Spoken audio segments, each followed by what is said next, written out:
Hey guys, welcome back. We're gonna head over to the shop and finish up Tony's vortec today, get that completely done, because we should be getting the boys block back and the crank and everything tomorrow.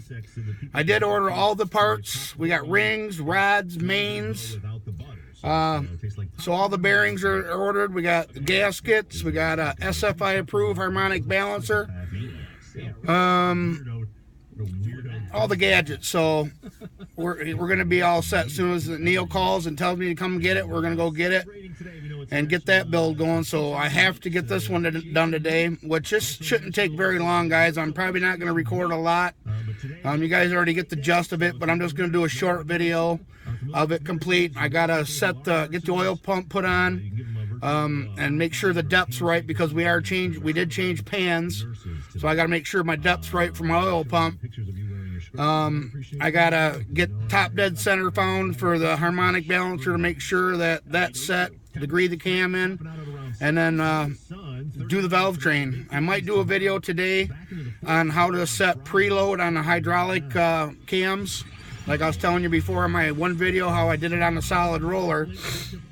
But if I don't, then we're gonna do it on Tyler's motor when we get it back, depending how it goes. I want to bust this thing out and get it done and be over with, you know. And like I said, I want to have my plate clean for when we get Tyler's motor back. He's waited long enough, so, and you know, when we get the stuff back, we're gonna put 150% and get his stuff rolling. You know, I'm not gonna make my boy wait and wait and wait. As soon as we get it back, we're gonna jump right on it and get his going. I mean, so, but I just wanted to give you a quick update. We're gonna head over to the shop and finish this up, and we'll see you when we get over that way. All right, guys, hold tight.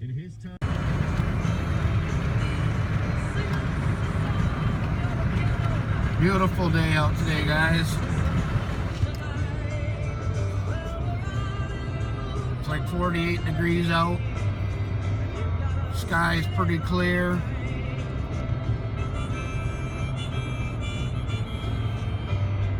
Really too nice of a day to go and break my back. You know, I can only work like 4 to 6 hours, and then, I mean, I am done, guys. But it is what it is. I can't stand sitting in the house and not doing nothing either, so. A little quick update. All right, we'll see you when we get over by the shop.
Another important step, guys, when you're doing these, you have to soak your new lifters. You can actually see in here. Let me get this. Boy, these lights, I tell you. You can actually see them bubbling. See the bubbles coming up?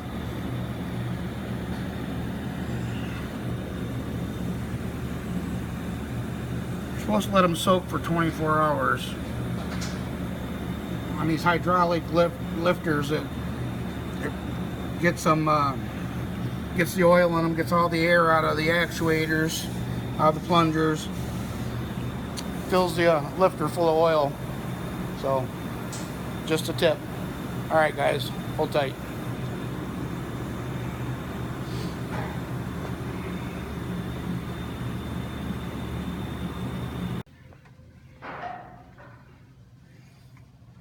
.427 big black Chevrolet. What year is this, Tony? Do you know? 66. Nice. You guys ready for me to climb up in there? That is beautiful. Now we got to check to make sure it's got all the gears. On the brake, go ahead.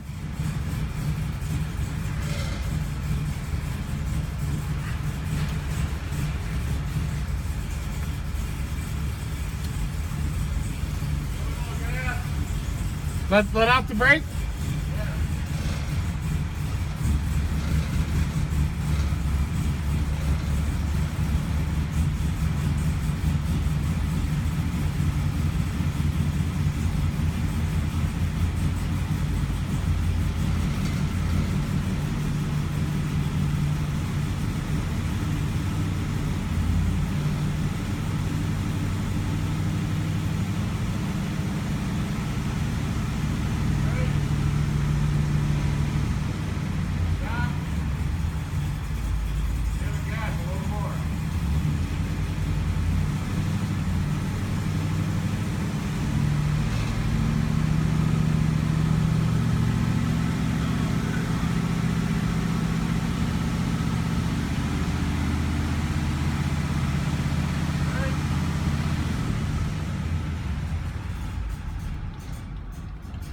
Come on.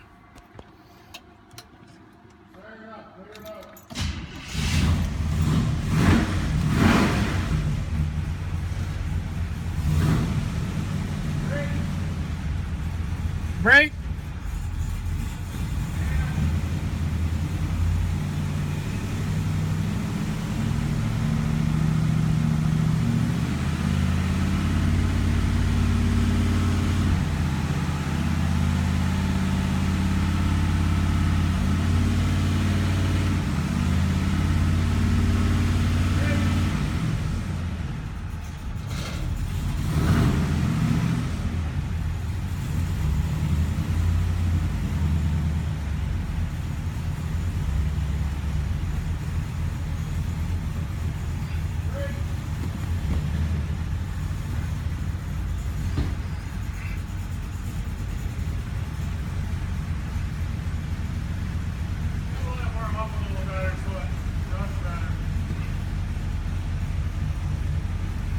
It's shifting hard as hell in second. It ain't going into third still? I don't think so. I felt something when we got it up higher, but it seemed like when I felt it shift, the RPMs went way high. When I felt it after it hit hard in second, then I bring the RPMs up more and I felt it something shift, but then the RPMs went way high.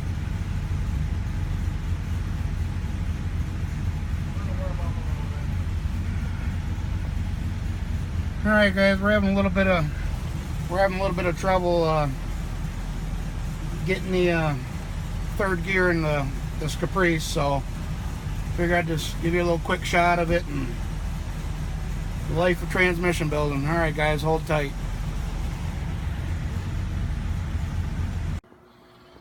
And another tip on these oil pumps, guys, if you buy these, this is a high volume milling. You always want to get a tack weld put on the tube and the pump, because they're known to work loose and drop into the pan. So it's always a good thing to put a spot weld on there, and always lock tight your bolt too.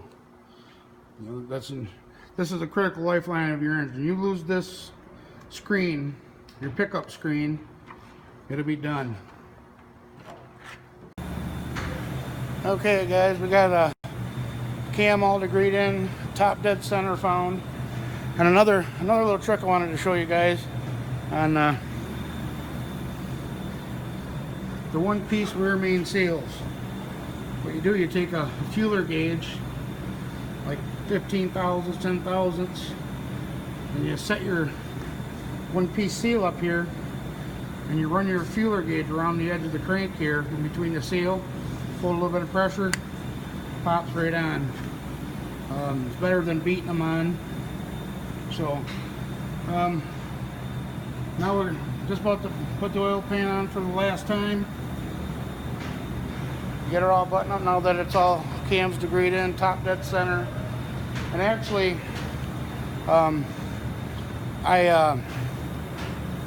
what did we do? I advanced the cam 2 degrees. That's going to give us more low-end power. I didn't go much, you ain't supposed to go much, but the numbers came out close, and when you advance the camshaft like 2 degrees or whatever, you're putting more low-end power. But when you advance it or you retard it, you're bringing higher RPM up into the upper band, the RPM band, top end. So just to keep that in mind, guys.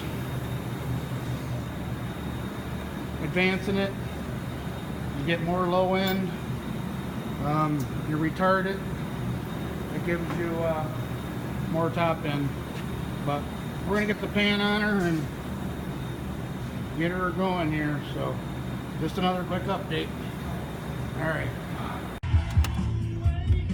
All right, we're just leaving the shop, guys, heading back towards the house. I can't do no more today. My body just ain't gonna let me.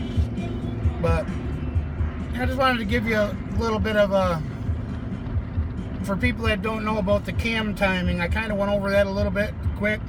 The cam came out all right when we degreed it, as far as the center lobe separation, you know, all that came out good. But we're gonna be putting it back in. Tony don't know if he's putting it in that 53 Bel Air, or he might be putting it back in his short box. So he says, well, let's, you know, we do anything? I was like, yeah, we can throw 2 degrees of, you know, advance into the cam, and you do that on the crank gear. And so what that does, it gives you more low end power. When you retard the camshaft, it gives you more RPM up in higher RPMs, you know, like in the higher RPM band, which he's never going to be driving that, you know, the truck around at, you know, 6,000-7,000 all the time. He might get on it out of the hole and wind it up a little bit, but he's, you know, it's not a drag car or a drag truck, whatever he's going to put it in. So I ended up just adding, you know, advancing the cam 2 degrees, guys. And you know, there's lots of stuff on the internet that can explain more on that. But you know, and on the pickup tube too, I was kind of quick on that. For the oil pump, you know, you have to make sure that you spot weld these pickup tubes, guys. It's critical, you know, because a lot of times, you know, the vibrations of the motor, and I've seen it before where motors lost oil pressure, and you go to rebuild them, and the pickup tube's laying on the bottom of the oil pan.